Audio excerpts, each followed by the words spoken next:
Well, hello there. Welcome once again to Quantua's Kitchen. And if this is your first time stopping by, a very warm akwa to you. So today I'm sharing with you my recipe for my homemade marinade, and it is so good. It is a blend of herbs and spices, and it is good on everything. So I just got some rosemary, cilantro, and parsley from my garden, and I'll be adding to it some sweet peppers, some lime, onion, ginger, and garlic. And I'm just going to blend all these together.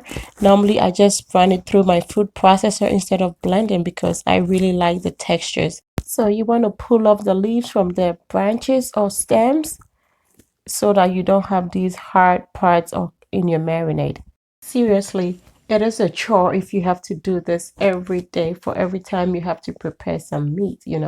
So I make a big batch of this and freeze. And anytime I need to cook something that requires this, I just take a few of it from the freezer and use. You cook all day, but you also have to make work easy on yourself. Really. So this really is a lifesaver. I like to cut up my peppers and other ingredients to make it easier to blend in the food processor. I really don't take out the seeds, but if you are using something spicy or you really don't want the seeds, you can choose to, you know, get rid of them. But I like my spice and I'm going to leave the seeds. And anyway, it's only the greens, jalapenos that are spicy. So I'll do the same with my onions. Then I'll do my ginger. And we are all set. And always a little bit of citrus on chicken is so good. So I love to use lime. And now I'm going to put everything in the food processor and blend it. I squeeze my lime,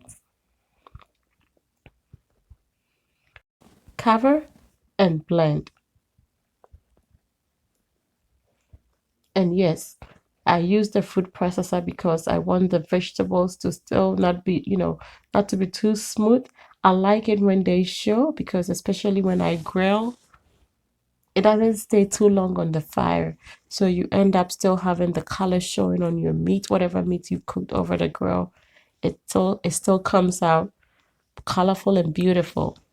Anyway, so this is blended and I normally just put them in ice cube trays and freeze. Cover and freeze. And I reserved some for my chicken, which I'll be sharing the recipe with you as well. So look out for that. And so I froze this for 6 days and only took it out this morning. And so I flip it over and out comes my cubes. And these I bag and save in the freezer for whenever I need them. And depending on the amount of meat I'm using, I just pick out as many cubes as I need. And that's it. So until I come your way next time with something even more delicious, be loving, be kind, be happy.